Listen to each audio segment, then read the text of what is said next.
So I think everybody looks good. Everybody sounds good. You guys are okay on your end? Okay, all right. We're actually recording here. So, well, how did you guys start on the old Warner Archive podcast? Was there music? Was there like some intro you created for that podcast? You remember? Well, let's start with the music, Matt. Well, so the Warner Archive podcast is still up because for some wonderful reason, the new administration has not shut down the RSS feed. So there are, Dan, it's over 500 episodes total, right? Wow. There's a lot. And spanning from 2009 till April 2021.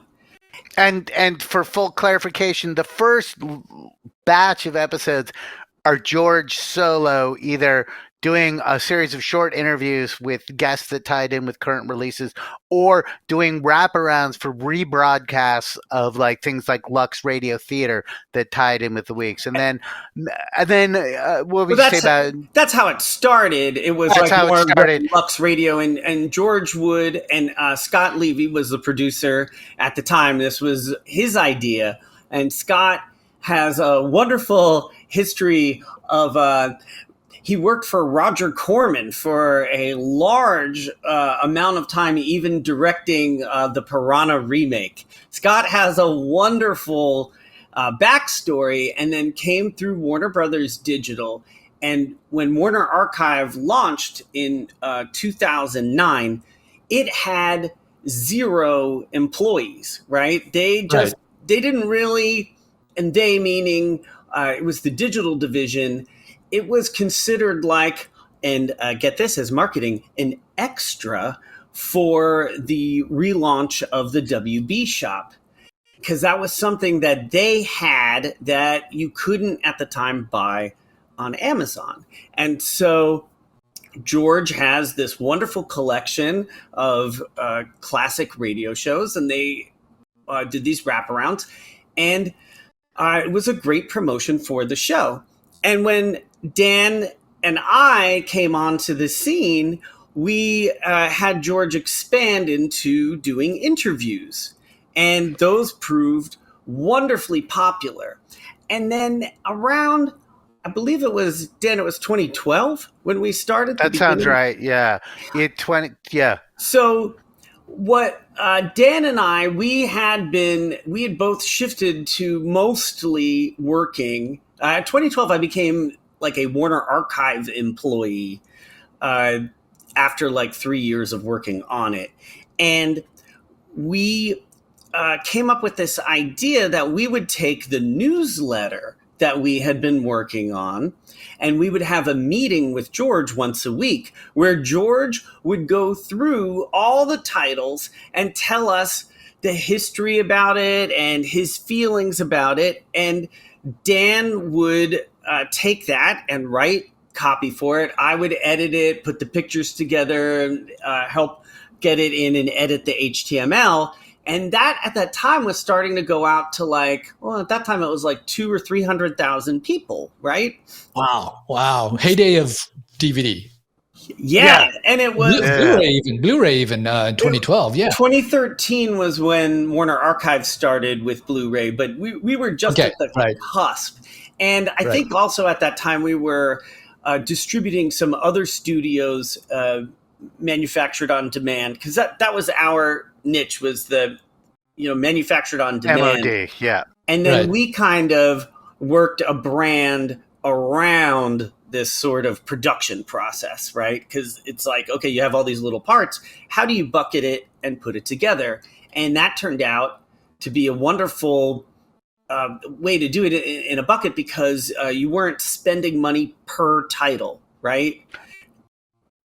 And, just to throw it in, sort of what set us apart, unlike the other MOD labels that were very much operating on the, we'll make it and put it out there approach, which is fine, because we had George and we had ourselves and we had a newsletter and we were and a store, and we were active on social. We were able to develop a dialogue with the fans. And a voice. And it was very much, and a voice and a back and forth. But, essentially we took this weekly meeting we would have with George, which would be a fairly freewheeling discussion that went through the releases. And then Matt had the idea of like, let's do it as a podcast. Gotcha. When did you decide that or launch the podcast? This was 2012. The podcast and in a as Dan and I like to call it, when you tell business stories, and this is also very interesting when you research other businesses in time, there is a very Rashomon effect on how certain ideas came apart and were executed.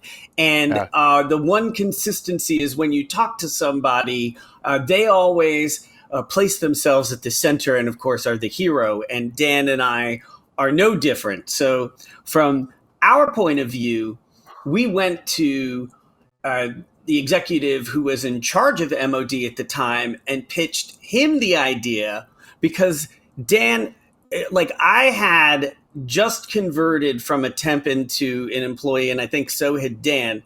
No, I was still a temp. Oh, you were still a temp? I was a 2-year temp or whatever you want to call it. But yes, I was technically still a consultant. That's right. And you probably converted like a few months after the podcast came about. Anyway, I remember you did. 2012. It's hard. It was a long time ago.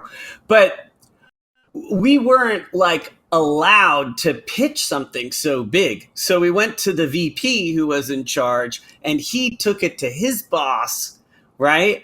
And and this was also because we had started advertising on other podcasts. I had this budget. I was working with another marketing guy and we got Kevin Smith and Adam Carolla. Those were the biggest, and a bunch of other smaller podcasts. And my first pitch was, for the amount of money we're spending on these big podcasts, we could hire some people to do a Warner Archive podcast. And they said, no, that was too much money. And so what is cheaper than $10,000? Free. Zero. And so that's how it went. And basically, because as you've encountered this with George, the format is essentially talking out the newsletter. That was a very long answer. So before we go any further, the voices you're hearing, or if you're watching this on YouTube, the faces that you recognize here are Matt, Patterson, Daniel, Ferranti, a.k.a. the Warner Archive guys, as many of you might refer to them or know them. And we're having a great conversation. We're going to revisit some of the old podcasts for those who are loyal fans. We'll find out what you guys are up to or have been up to. And then we'll talk a little bit about the state of physical media. So that's our tease for the rest of our conversation here. But I'm telling you that I was working on a different floor. I was on floor 3. What floor were you guys on? At this time, were we on 8 or 7? We started on 8. Yeah. So when I would run into you guys, for the most part, it was like in the elevator. Yeah. Maybe at the Starbucks there, or because the meetings, I was not in your meetings. No, I was in home entertainment meetings with TV and film, and I would hear of this marketing genius, as we all know him, George Feltenstein. Yeah. As he was, because those were, I started there in 06, 07, something, I think 07. And I mean, things were just good. It was just like money flowing down the hallway. You were there in the golden times. Exactly. It was before Blu-ray even. It was just the golden age of DVD. But I remember hearing of the development of the Warner Archive, and it felt like it just grew in the closet, so to speak, to become something that nobody knew. And literally, there was a closet. Well, we considered you guys on the 3rd floor as the big leagues. The big leagues. And home entertainment. Because you guys, I started in February of 2009, and under the banner of the WB shop. And so when we'd go down to like your floors and stuff, we'd be like, ooh, look, they have nice copiers and a Yeah. huge staff of people working on all these, like unlike us, you guys had like, there was a menu group of just people who worked on menus, Right. and the packaging group of people who just worked on packaging, and the And extras. proofreaders, and then those of us Yeah. in the special features team, which was a Yeah. huge team at the time. Huge Yeah. team. Yeah. Oh man. And so, Yeah, it was big. in George's, like, when he tells the story, because we weren't quite there, the issue with the Warner Archive was that there were certain titles that the salespeople in home entertainment felt couldn't get shelf space, right? And they're like, what do we do with these? And so when the Warner Brothers shop, the WB shop, opened up, it was like, oh, well, if we do this, manufactured on demand, we could sell it through the website to the super fans who want this. And their sales expectations were very low at the time. Right. Yeah. But the timing was, just as you're saying, like, as DVD and even Blu-ray, the sales numbers went from like 7 billion, like it was huge amounts of money and going down. Our little operation was picking up steam because commerce, moved from brick and mortar to online. Right. And we didn't have one thing that your team had to deal with was returns. Right. What do you do with all those returns? Well, when they're manufactured on demand, you're not carrying an inventory, except I was dealing with this last week as I had to merge storage spaces. There are always a few overruns, right? But you multiply that by 3,000 titles. Dan and I rescued, after they closed the building down for COVID, we probably got 1,000, maybe 1,500 discs out. I probably had 1,000 of my own. I have so many discs, and we had to leave. Like, I think we left like 4 or 5 boxes in front of George's door. Was that Dan? I mean, Well, I mean, there was like, I had to leave. Because we were, it was like during the pandemic and they're shutting down the building, and you were only allowed in one person at a time. And, if stuff didn't get moved, it was going to get thrown away or whatever. We didn't know. But I do remember putting all these boxes and putting signs in Spanish and English saying, like, this isn't trash, please don't throw away. And, hopefully someone helped that stuff get moved to where it is now. But yeah, it was a crazy time, as we all know. Well, COVID, I mean, that's a whole nother thing we should talk about in a few minutes. But I want to go back to the actual podcast, because I was asking you, did you have music? What was your intro? Yes, the music story. This is good, because this also ties into how you have to navigate getting things done in a much larger corporate structure. Right. So we had a lawyer that was assigned to us, which was a thankless task, being Dan to my clearance lawyer. But occasionally we had to run into the kinds of clearance issues that you, Tim, would be very familiar with, which was just a ton of it. And we thought that we could use some, potentially public domain stuff that maybe came from the MGM library, right? Like stuff that was in the library that was clearly owned. And all the lawyers nixed it. They were like, you can't use this. We can't, like, somehow for podcasts, they needed to figure out exactly where it came from. So, Dan, I probably have like zero musical training. Would you say that? Would you agree with that, Dan? I would agree with that. Training. Yeah. But I said, oh, don't worry. I can make it with, Apple's like free program that they had. So I made that with like just like the thing that shipped with the computer. I loaded some instruments to it, and it was like some sort of generic jazz thing. And I hit some buttons. And you remember Mike came over and he listened to it. Again, somebody with zero musical training. And he was like, change it from horns to strings. Right, I was going to say, there's a few different versions. There's like the horn version, strings, and then there was the one with a bit more drums. And But he said that to me, and I go, ooh. And then I hit 2 buttons, and then that became the theme for 10 years.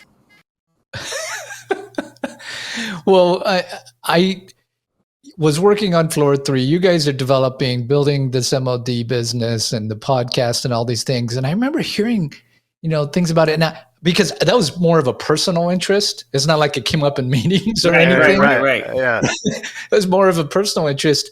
And so I would be like, you guys are doing some really interesting things there. I love this MOD concept. And I just, I guess I just felt like, that's definitely a huge way, a huge market and a great way to meet that market with such low overhead and returns and all that kind of stuff. So, but maybe you can explain to me, when it started off as MOD, that's not what it is now, but some people are still under the impression that that's what the Warner Archive does.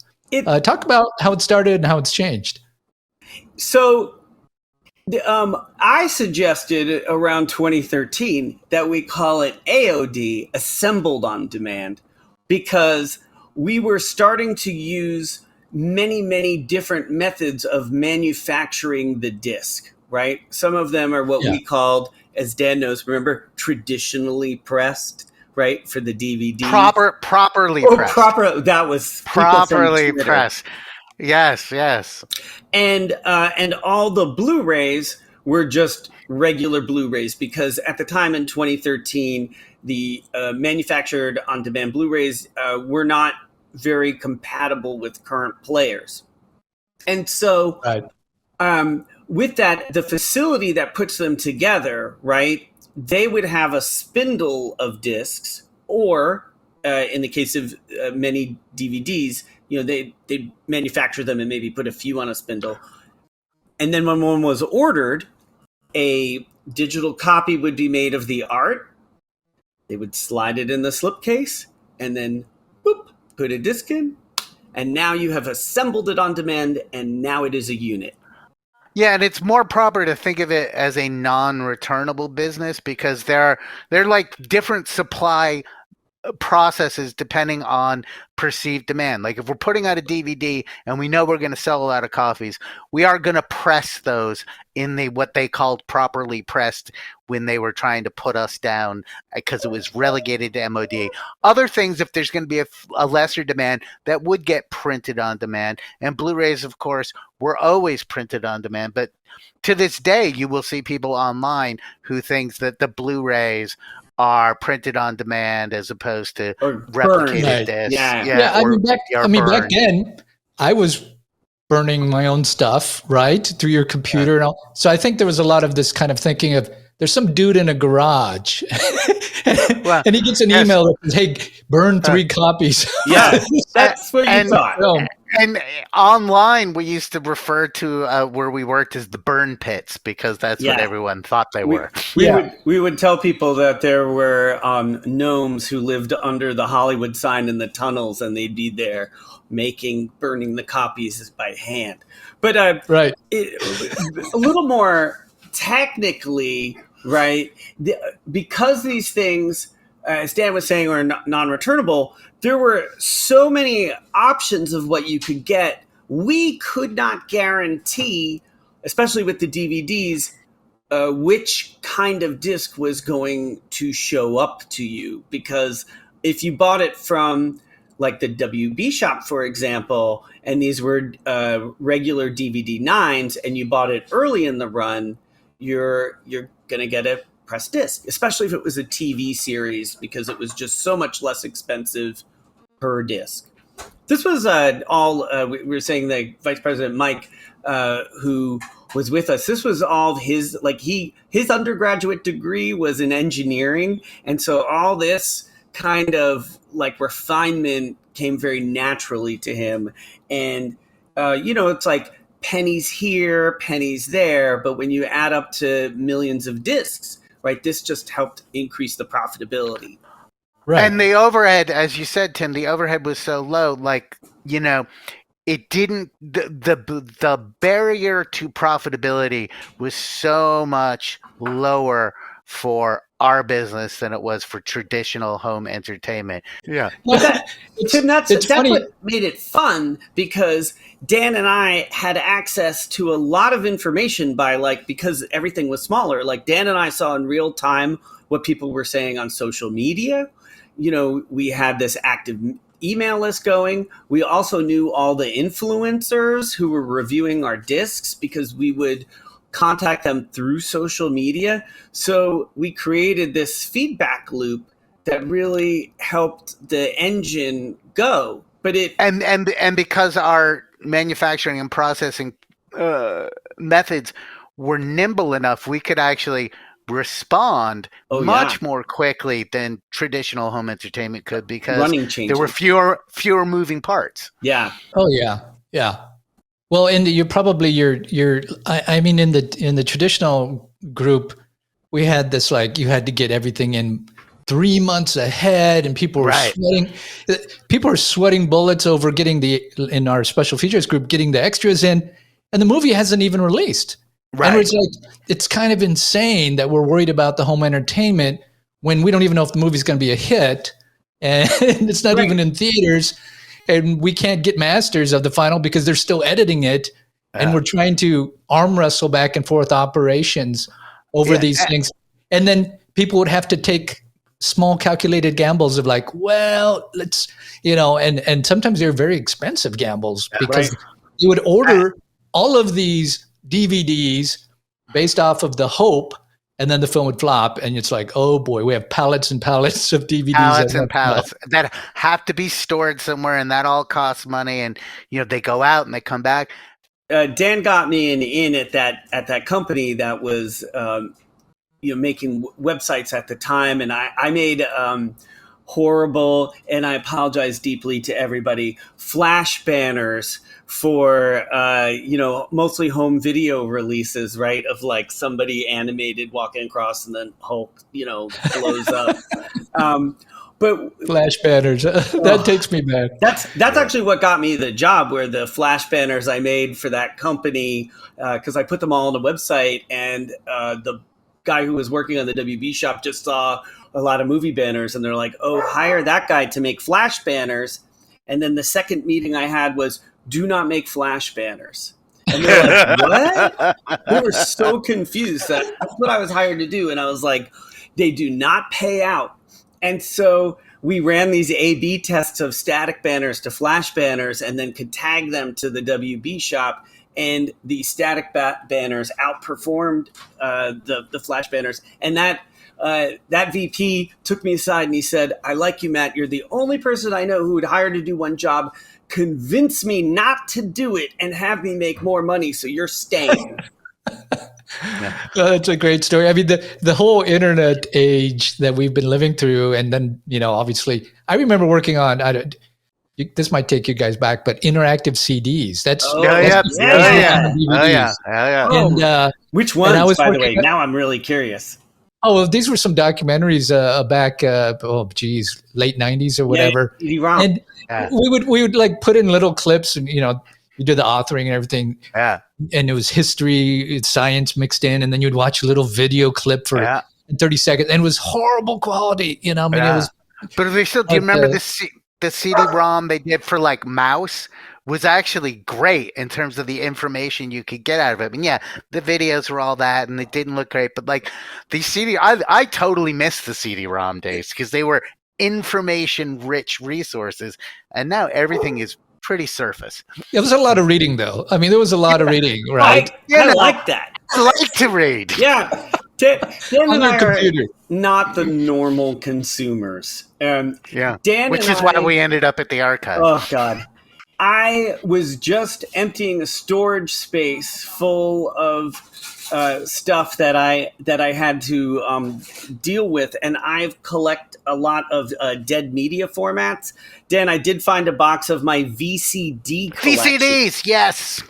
Those were mostly popular in Asia, and you could buy them in Chinatown for like $1. Oh, Let's see your. that's my girlfriend. That's your girlfriend? We're in the middle of a podcast. There's so much stuff. Well, it's great to have you on. There is. She's complaining because she helped me move all the stuff, and a lot of it is in the apartment behind me. I'm aiming this at the ceiling so you don't have to see the boxes and boxes of stuff. Right. Well, it's great to do live podcasts because that way you get the airplanes and the dogs and yeah. Yeah. I'm Okay, not in a sound studio. Well, we were talking about VCDs. Yeah. So we're way off track. Yeah, we're we better wrangle this back in because as fun as that is. Just for me, getting back to the archive, it was funny that Matt ended up where he was because I was one of these guys grumbling in the background going, they say there's not a market, but the technology has changed and they could just, because I was somebody that was like finding rare stuff and burning an archival copy if I could, blah, blah, blah, blah, blah. And I was like, they could just market it directly. And then Matt ended up with this job. And then he told me what they were working on. I got very excited. Meanwhile, of course, I, like everybody else, had followed the evolution of home entertainment. And there was a couple of guys who really knew what they were doing. Later on, of course, I found out that the couple of guys were just George. Just George. I was like, well, there was a guy at MGM. No, that was me. Oh, but then that Warner Night the Movies. Yeah, that was me. So like, it was just everything. George at different companies, right? Yeah, exactly. George moving with the library I had been unknowingly following George. And then it all came together, of course, when Matt let me know that Legends of the Superheroes was coming out. Which is the Hanna-Barbera 2-episode TV movie series from January 1980, which the greatest version of the Justice League most people have never seen. I was going to say, it does not ring a bell. It wouldn't. There's a reason it doesn't. You're a normal human being. You shouldn't know that this exists. But it was the last appearance of Burt Ward and Adam West as Batman and Robin. But I think it's probably simplest to describe it as the Star Wars holiday specials of Batman superhero. Yes, that's a good way to put it. And it was very hard to find, and it was unreleasable. But then when I started to talk to George was like, "Oh, you know about this? Oh yeah. Oh, we can release it." I was like, "I heard it's unreleasable." He's like, "Tap tap tap tap tap." Nope. And then not only did he find the regular Video Master, which I had seen a pirated version of, but George found mislabeled the 2-inch videotape masters that they had made. And so we stopped production on it and sent them out because there were only 2 machines at the time working that could read 2-inch tape. And we re-telecined them and it looked beautiful. And we added, and Tim, this is where I got to be the extras guy because they found some extra footage on a 2-inch tape and they're like, "What do we do with this?" And I'm like, ooh, give it to me. And I got to edit a 7-minute like little blooper reel. And that was, I did that year. And I did my first commentary that year because we had upgraded the master to a TV movie and we were going to release it. And they were like, "We need something else." And I was like, "Oh, I'll do a commentary." But as you know, for us at Warner Archive, we would mostly port old commentaries. But because the production window on our stuff was so tight, I could probably I probably only wound up producing like 10 commentaries total over all those years, like original ones, because it was just very hard for us to schedule. And I was always jealous of you guys because you got to do like commentaries. And the amount of money now that I think back that we spent on those commentaries is a little bit staggering. Yeah. Yeah, and there were a couple of times because of this production window, we would have talent that wanted to be involved on the commentary, but there just wasn't enough time to get it done before we went to press. And then we would do a podcast where we would basically say, okay, this is essentially a commentary. You cue up your computer and hit play now. And then we would let them go. We did a couple and of those. play the video in the booth. So it was a real-time podcast commentary. And every now and then someone would discover one of these podcasts by accident and not understand because, it's people referring to a visual, like they're listening to it like a radio show, but there's no visual component. And they don't understand why these people are talking about what's happening in Young Justice. Right. Yeah, it was. We did the Young Justice ones. Man. Those were good, though. Well, this is fun. It's fun to kind of go back. I wanted to ask you guys also, like, when you think back on it, what are some of the, I don't know, like favorite memories you have or things of that nature from those years? Meeting somebody, maybe a star, somebody who was older that you're like, oh my God, I always dreamed about this. Well, I have two offhand. One, it's minor, but like I was a huge Danny Kaye fan growing up, like a lot of people. Yes, and that Kids album he has, Mommy Can I Have a Glass of Water, got played till the grooves were flat. And we were releasing some Danny Kaye stuff, and George was actually interviewing Dina Kaye, his daughter, and there was a mix-up. And I was at my cubicle, and I heard this woman's voice looking for George, and I knew that George had gone onto the lot to have lunch, but with Dina. And I looked up, and I was like, oh my God, it's Danny Kaye's daughter, and there's no one here who knows who she is. So I stood up, and I said, I think you're here to meet George. I'll take you to him. So I got to, 8, 9, 10-minute walk and talk. Right. And it was just really nice just talking to her about how much her dad meant to me and what her dad, for her, what it was like. It was very, very short. I took her to the commissary and said goodbye, but it was super nice for me. And then getting people online to know who Alan Jenkins was a major victory for me. Who's Alan Jenkins? See? Alan Jenkins is a great Warner Brothers character actor who is most famous as the voice of Officer Dibble on Top Cat. But, I mean, great, huge career, tons of movies, and really one of the great character actors of the 30s and 40s. And I would just talk about Alan Jenkins as if he was a major star like Cagney. And eventually people online started talking about Alan Jenkins, and it was like, yes.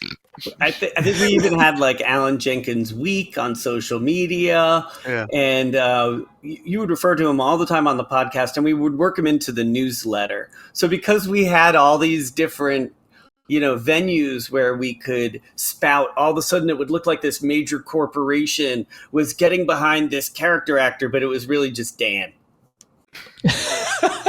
That's the power of this medium, right? Of websites and the internet and social media. Oh yeah, and you get something trending, right? You're like, that's basically what you guys were doing. You were trending this guy. And what was fun about. Now I'm gonna say something because I would have a usual answer to that, but I was just listening to Dan, and this is what I miss the most about because the pandemic, and then Dan and I got let go during the pandemic, and it's different now. But what I really liked about the job was being there, on the lot or just outside of the lot, and because at my house now, the most unexpected thing that happens is my dog jumps up on me or barks, right? But I would not have Danny Kaye's daughter running around in front of me lost, like these serendipitous moments, and the moments where, as you were saying, like meeting people in the elevators or just seeing what was going on in this giant business. You literally some days would never know what was going to happen. Dan was there. Probably one of the dumbest moments of my life was we were walking around. Oh, the Batmobile? Yeah. We're walking around the lot, And one of the funny things that they have at Warner Brothers is they have all the different Batmobiles from the different eras, and it's a special collection. But we're walking around like the New York street area, right? And all of a sudden, this Batmobile, not super fast, but it comes around right by itself, and it kind of stops right in front of us, and I point at it, and I go, "That's the George Clooney Batmobile." And the driver looks at me and starts laughing, and then he drives away. And Dan, who was it? LeBron James. Yeah, I didn't recognize him. What? Matt's a few feet away from LeBron, and he's transfixed by the George Clooney Batmobile, not even aware that the person laughing at him is LeBron James. I know who LeBron is, but I just didn't make the connection, because Right. I'm so excited by the Batmobile. But yeah, at my day now, I don't come across the George Clooney Batmobile driven by LeBron. That just doesn't happen anymore. Too bad you don't have a picture of that. That's awesome. The rumor. We aren't allowed to take pictures. And I want to be very clear. This was just a rumor. No idea if it's true. And I'm going to say it's not true just for legal purposes. But the rumor we heard was when LeBron was signing like a development deal, whatever. This was like before they did Space Jam, the new Space Jam. Part of like LeBron's negotiation was, can I drive a Batmobile? And they were like, okay. Because it's a great story, whether it's true. Right. Yeah. Right. No idea if it's true, but we don't know if that part is true. If I was as powerful as LeBron, I'd want to drive a Batmobile too. Well, here that just made me think that, like, you know the gym on the lot, not that. Yeah. You guys remember the gym? Well, The sometimes you go Friends there. gym. There's a basketball court. Yeah. You'd see some stars out there playing and all. Like, I think people would say, "Oh, I saw Clooney out there shooting hoops or whatever." You know what would have been fun is to see LeBron James playing Clooney. He knew his place. He's like, why would I want to play basketball there? I want to drive the Batmobile. I respect that choice. Yeah, we can't insure you to play basketball on the Warner Brothers lot, but hey, you can drive the Batmobile. But sooner or later, it all comes down to Batman. Yeah, it comes back to the Batman. But that just really sticks out on something that just was a lot magic, right? That was what. Well, I'll throw in a story or two here as well. When I started off, like you guys, I started as a temp. So I was on the 7th floor just because there wasn't room on the 3rd floor. Oh, I was once on the 7th. You were on the 7th. Okay. So remember how when I first, this was maybe a little bit before you guys, but when I first moved to the 7th floor, the show 2.5 Men, the writer's office, everything was right there on the 7th floor. So I'd go to the restroom, and guess who? Obviously, you're standing next to somebody. You're like, oh, hey. And so I got to know the writers of the show because we were just across the hall, just a little bit, And we'd be getting in the elevator at the same time. And there'd be Chuck Lorre or some of the writers and those kinds of things to what you were just saying. And then soon after, some other shows were up there. Supernatural was up there for quite a few years. And you'd run into everybody in the elevator, Starbucks downstairs, whatever. So missed that. I met a lot of, because 7th floor, I met a lot of those same people too. And when I was still there, The Big Bang Theory was just starting. Yes. And I don't tell this story too often, but I'm in the 7th floor bathroom. I'm doing my business in a stall. And like 4 people come in and they're like, they're just like joking, like locker room joking. Like they write a good show, but they were just being not funny at the moment. And I'm there quietly, because it's you've been in those bathrooms. They're big, but not that big. And I'm just trying to be invisible in there because I'm like, I don't want to be a target of humor right now. And then one of the guys comes and turns off the lights. And the other guys are like, hey, you, and they leave. And the lights are, I'm in the dark on the toilet, not finished. And I'm like, I hate these writers. Oh, okay. Thanks, Chuck. Yeah, it's fun though. That was funny. I just was the object of the joke. Yeah. Yeah. Well, that's I remember other people too. It was great fun. People would come out and say, "Oh, I just saw Jensen Ackles from Supernatural in the elevator and Jared Padalecki," and I was like, Second "Really?" floor. And then you go, it's too late. They're already Yeah, they're gone. gone. But they were, Yeah. they were going up to the seventh floor to have script meetings with the producers or Yeah, they or had those little rooms, the casting rooms up there. yeah. Yeah. Right. And then there would be casting. That's right. People would Yeah. be coming in, and sometimes you'd be like, I think I recognize that person. There's a reason why she looks so dressed up and everything going for a casting. It's Reading. just that's where it was like fun, like that's that time when people say like, oh, you worked in a movie studio, I'd be like, yeah, no big deal. And then, but with the memories, I'm like, oh, I did work at a movie studio. Yeah, and we weren't even on the lot. We were just outside of Gate 5 or whatever. Yeah, just outside. But because we had the TV shows there and some of the other. Oh, also the other thing, I worked on a lot of that kind of direct-to-video type movies, and they'd do all the casting in our building.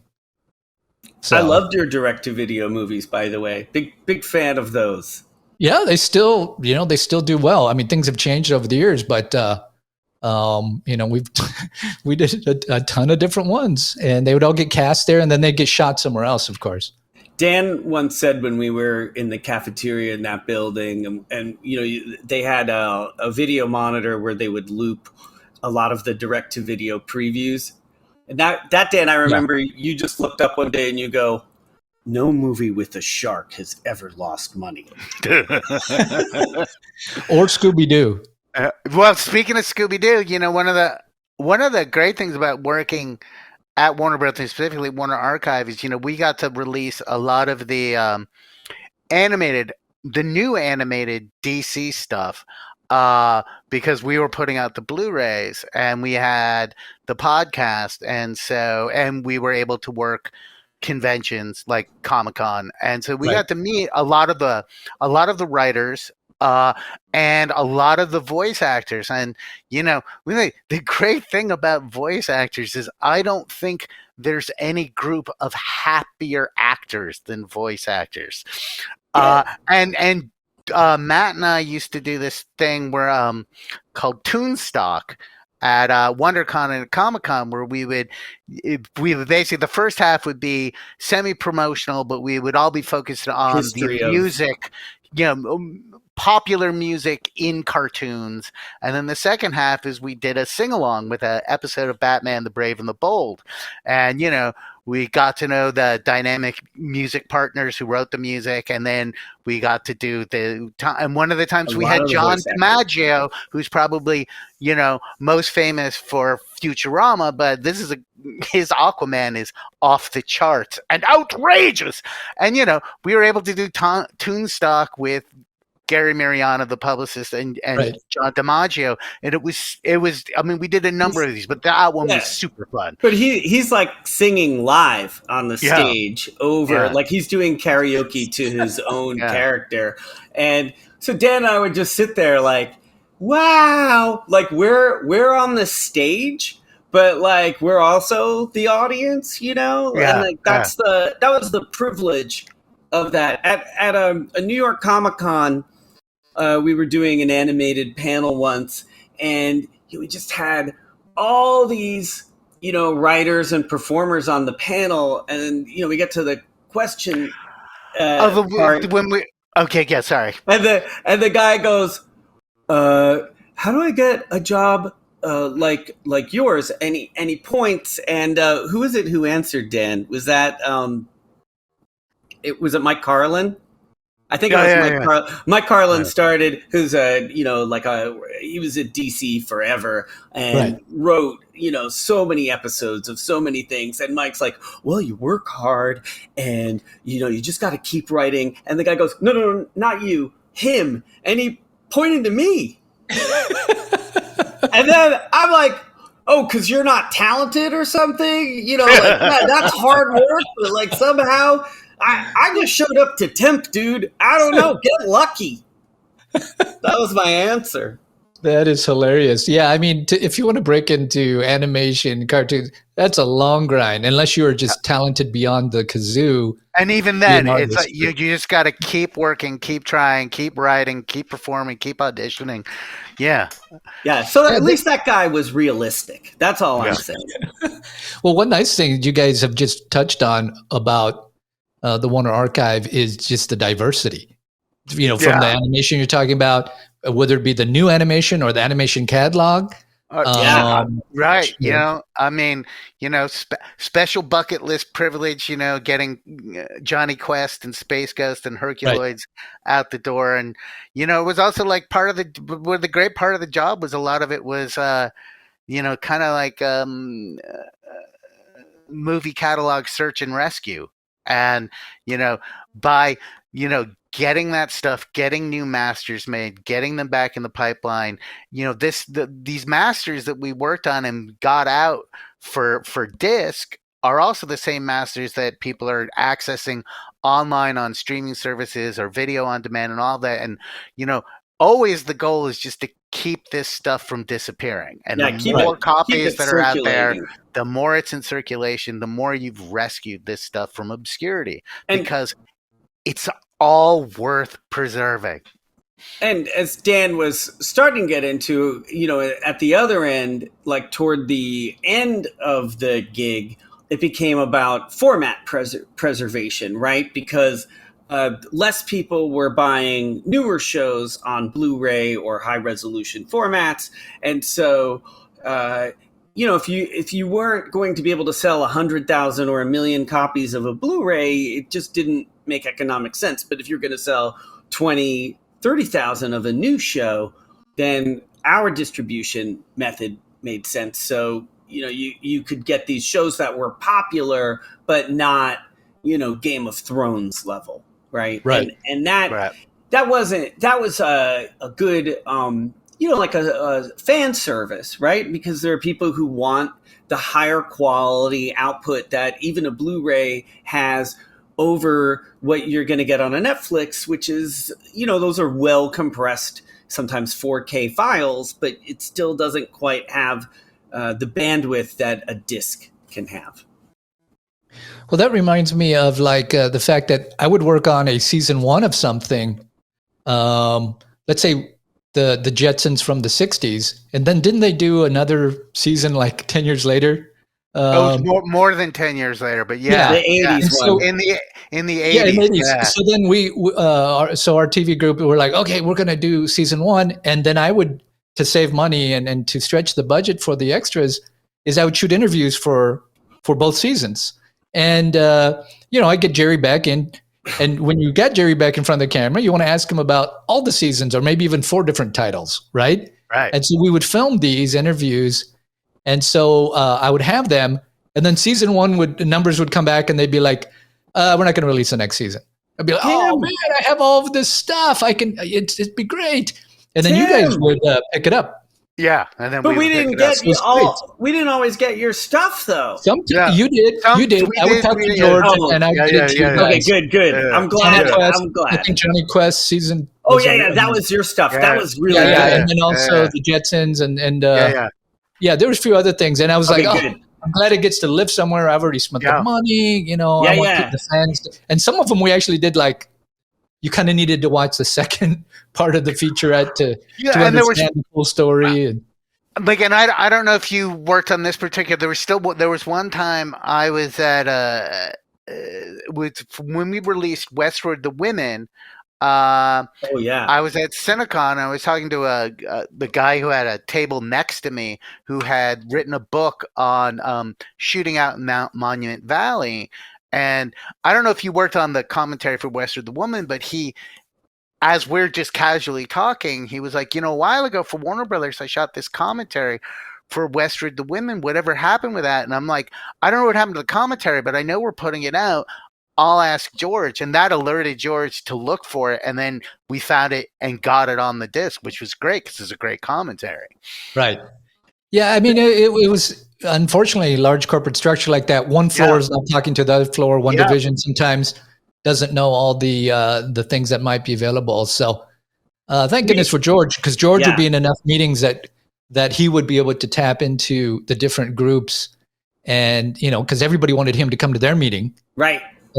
So whether it be catalog or new release or television or catalog animation, there's just all these meetings going on. You don't even know how many meetings are going on, and you find out, like, you hear the whisper of some title or something.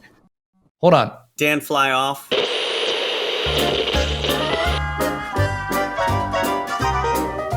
So it looks like we lost DW. So while Matt and I try to get him back, this is just going to be the end of our first episode together.